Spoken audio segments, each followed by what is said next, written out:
Update, brought to you by Simcox Advocates, advising businesses and families since 1949. Visit simcox.com or call 690 300. Manx Radio's Update with Andy Wint.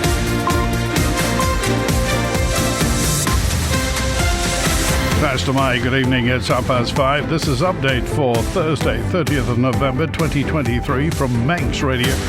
30 minutes to look at the latest on the Isle of Man. Background to the news and sport, business, Sea-Watch, travel updates and the newsmakers in person. This evening, 150 at Russian Primary School for that windfarm meeting last night, and over 100 at Andreas Parish Hall for the green energy presentation.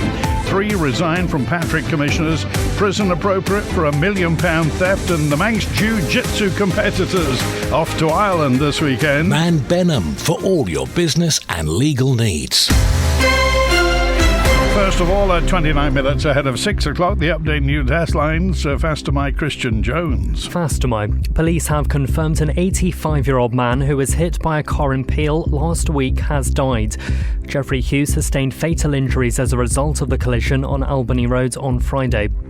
An MHK says he expects the cost of a wind farm in the south of the island to rise above predictions. Russian MHK Juan Waterson, who's also the chair of the Public Accounts Committee, says he's acutely aware of optimism bias in capital projects.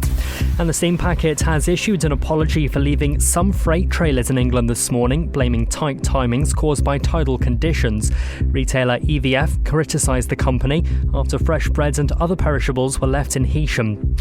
In international news, Fairy Tale of New York singer Shane MacGowan is being called one of music's greatest lyricists following his death at the age of 65.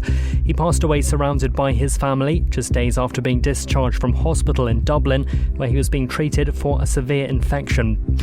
Former UK Labour Chancellor Alistair Darling has died, aged 70. Gordon Brown, who was his boss at the time of the 2008 financial crash, says he relied on his calmness in a crisis and his humour. And Matt Hancock has told the COVID inquiry the first lockdown should have been imposed 3 weeks earlier than it was, but the former UK Health Secretary's defended his records and told of a toxic culture in government. Those are the update news headlines. Next at 6. Secure tomorrow today with Man Benham's guidance on powers of attorney and more. Manx Radio Weather with Manx Glass and Glazing. Jeremiah, thank you, Christian, from the Ronaldsway Met Office. There is no wind warning operation for the North RAC. State of sea, smooth or slight through the night. For this evening, dry, partially cloudy. A light to moderate northeasterly. A widespread frost is likely. Lowest temperature 1 degree Celsius through the night.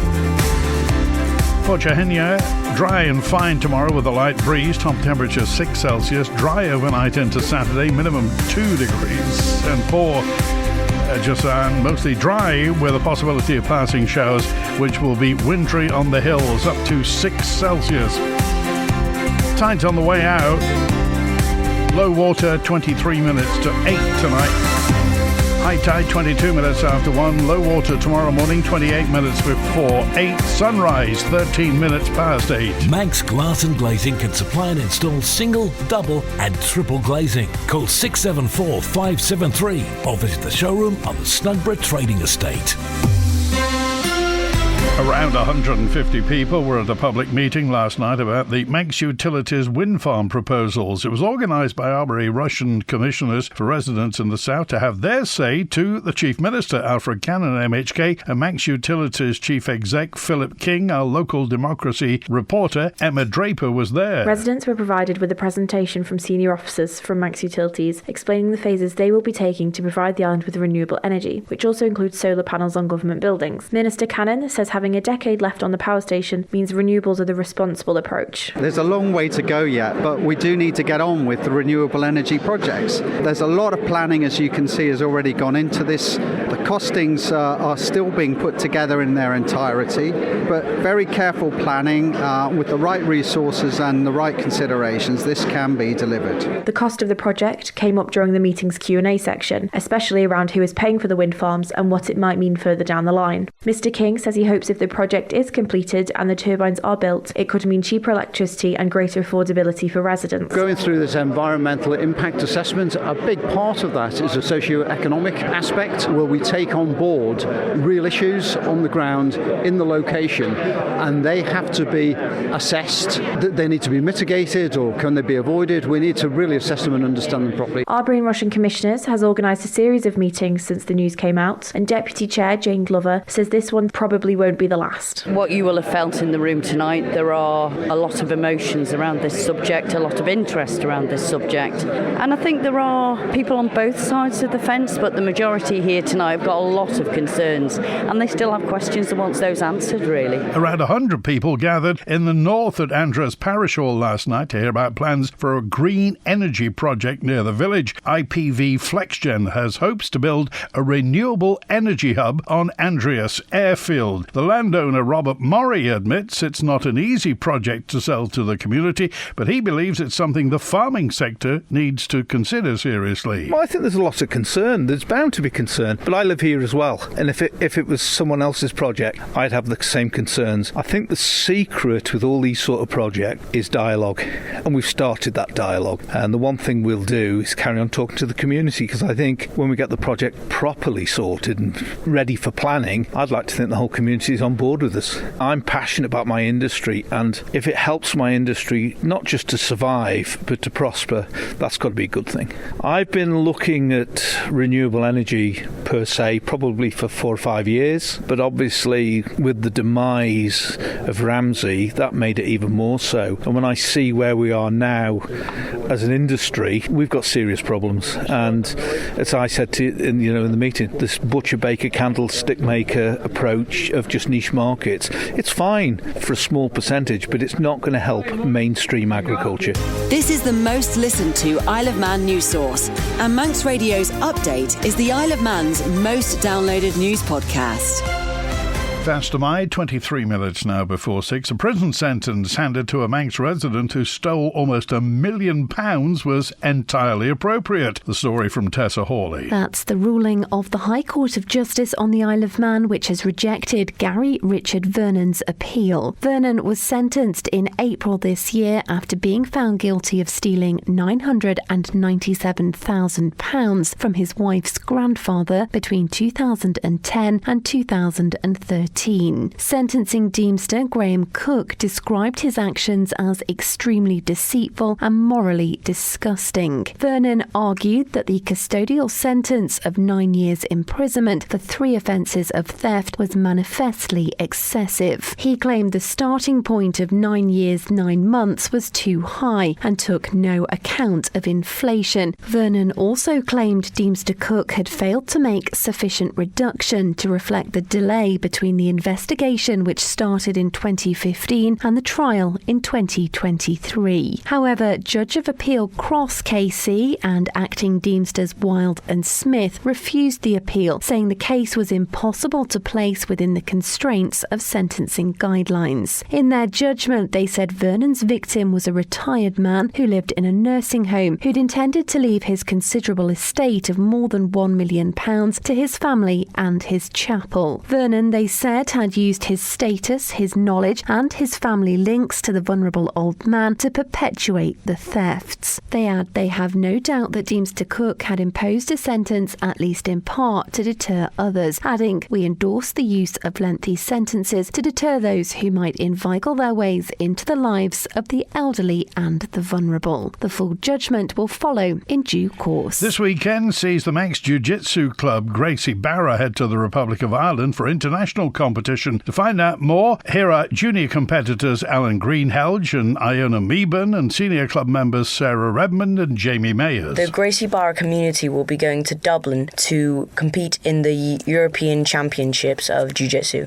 It's very exciting because you get loads of experience and you might be able to be a champion. I have been up to Gracie Barra for about 4 to 5 years, and I think I started when I was 7 to 8, and I really just enjoy the the community Gracie Barra has, that you can just make so many friends. It's not an individual sport. It's kind of both a team and a sport. Also, learning how to just know that you can fight against, you can defend yourself. It's good. I enjoy making friends and learning how to defend yourself and learning different techniques. I would like to win, but if I had to choose, I would try and go just to get a medal. It's really good because then you're meeting different people and then you're making new friends. So then you might see them at a different competition that you're through. Then you know that you're just good friends with them, so you won't be as nervous. So there's the IBJJF Dublin Open as well this weekend, and we have a couple of our adult competitors who are going in that. The environment that we have there is friendly and it's a team environment, so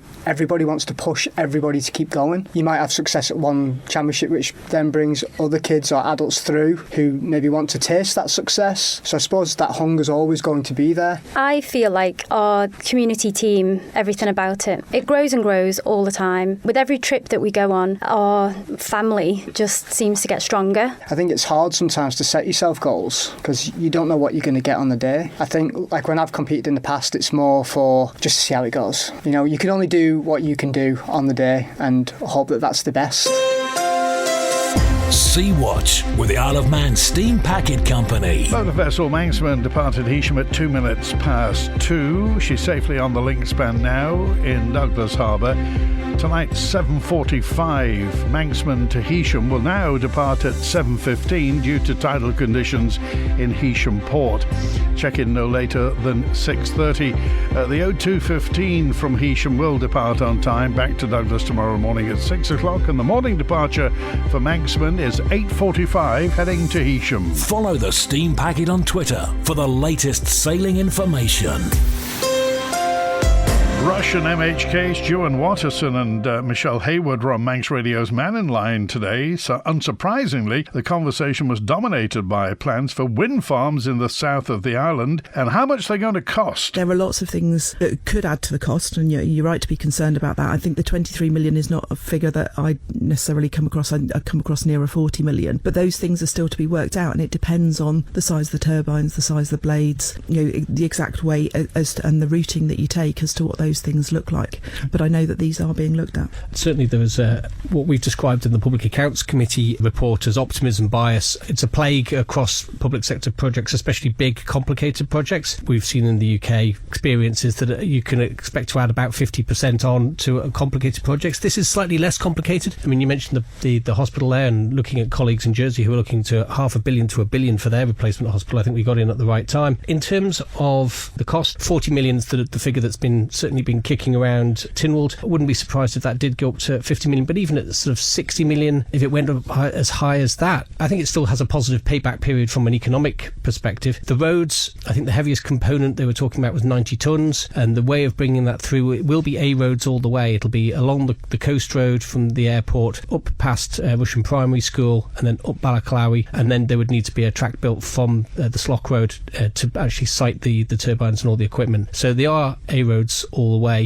So that shouldn't be the biggest problem logistically that's faced. I think there are plenty of others. Manx Radio Business Briefing. At 17 minutes before 6, in corporate news, Mike Ashley's Frasers Group said today it's backed out of plans to buy Sports Check after the German sports retailer filed for insolvency. Frasers, which owns Sports Direct and House of Fraser, among others, announced in October it had agreed to buy Sports Check from Signet Retail Department Store Holding for an undisclosed sum. Frasers said it plans to work with the appointed preliminary insolvency administrator with a view to buying the Sports Check business and assets out of administration. And for a full daily market report, go to ramseycrookall.com. Google is set to begin mass accounts deletions from this weekend, starting with those that have been inactive for more than 2 years. The tech giant has set tomorrow, Friday, as the deadline for users to sign in and prevent deletion after they cited security concerns around old Google accounts, announcing the purge back in May. Tech Tech companies are increasingly taking preventive actions, and this move effectively shrinks the attack surface available to cyber criminals. It could also be a cost-cutting measure given the expense of storing data for users of Gmail, Google Photos and other popular services. The Stock Market Report, brought to you by Ramsey Crookall. UK and European markets rose as regional investors responded to the Eurozone inflation data. Dollar gained, gold slipped, stayed on track for a second straight monthly gain, and oil was higher. The numbers from Ramsey Crookall reporting at the close in London, the FTSE 100 up 0.3%, 7,444. The DAX in Frankfurt up 0.4% at the close, 16,234. And a short time ago, New York City, the Dow Jones Industrial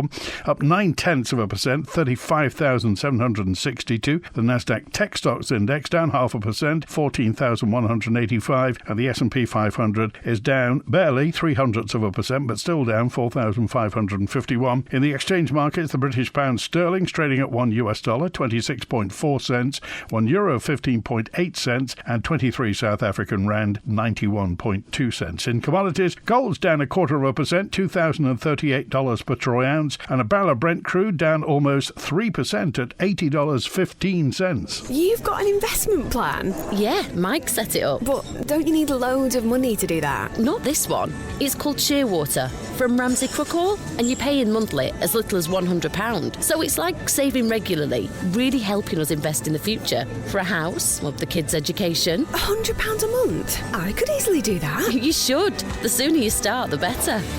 Invest in your future with as little as £100 a month. Shearwater from Ramsey Crookall, the island's investment specialist for 75 years. Call 717171 or visit ramseycrookall.com. Licensed and regulated by the Isle of Man Financial Services Authority. Patrick Commissioners' rates settling may be affected by the recent resignations of 3 board members, says our political correspondent Phil Gaughan with the latest. It shouldn't impact them too much in the short term. If the board has a requirement for payments of various bills that come in from time to time to receive the approval of the board, then that would be difficult if the board is not qualified. So it could relatively quickly, maybe after a month or so, cause some financial difficulties for the board if that requirement is there. The rates have to be set, the formal legal process, they have to be set by the end of January. So things are starting to get a bit tight. There's certainly a set period of time during which nomination papers need to be submitted after a vacancy is formally announced. Now, that would be fine if an uncontested election took place. That would then allow the board to be quorate in time to make their rates for the year. It'd be more difficult if there was then to be a contested election, because the contested election again has a formal time scale, and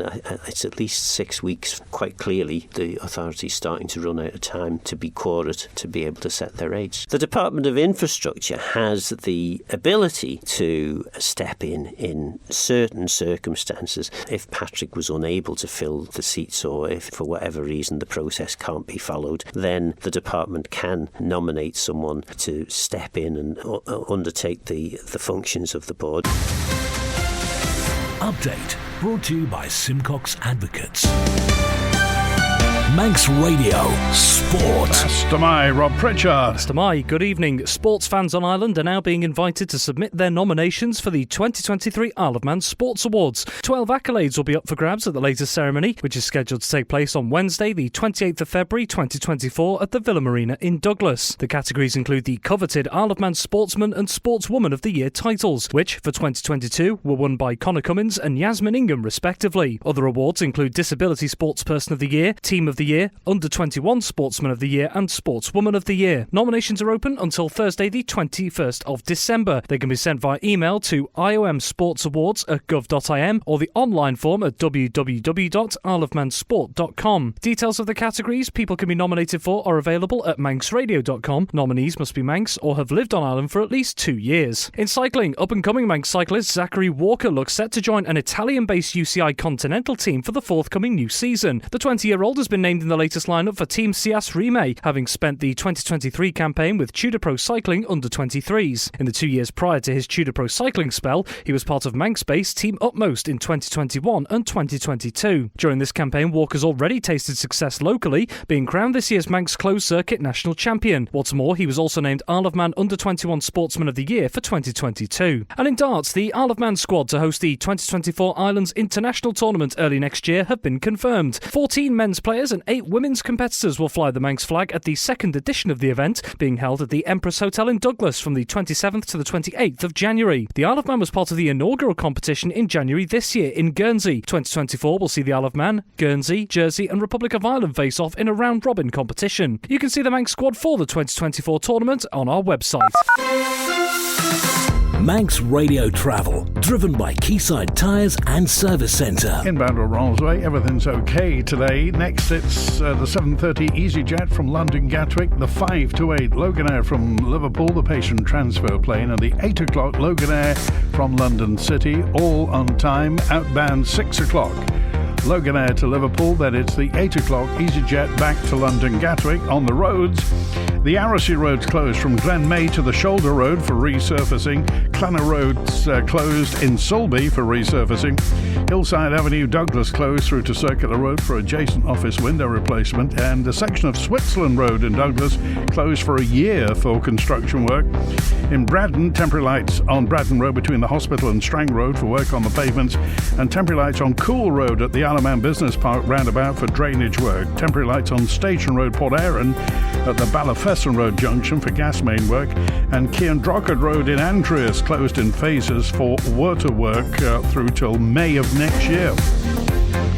In Colby, temporary lights on the main road at the junction with Ballakill Ferrick Road for water main work, and temporary lights still on the A1, the main road, Ballafitchel Road for excavation work. That will finish, they promise, by the 11th of December. Quayside Tyres and Service Centre. Spread your payments interest-free. Get more with Quayside.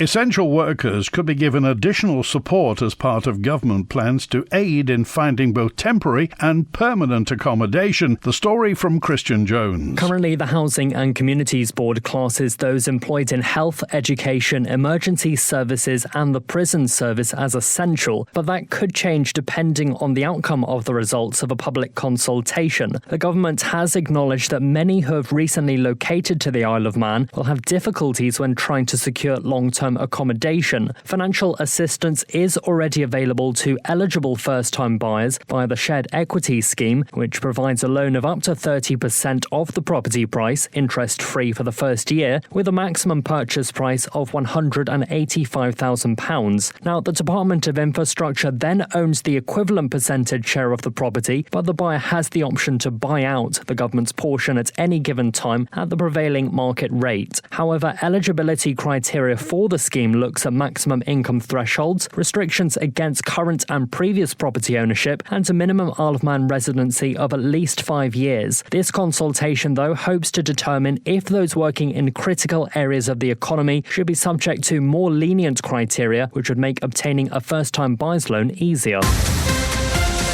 Update brought to you by Simcox Advocates, advising businesses and families since 1949. Visit simcox.com or call 690 300. You don't need me to tell you if you pop outside. It's cold at the moment. We do have a yellow warning for frost and ice.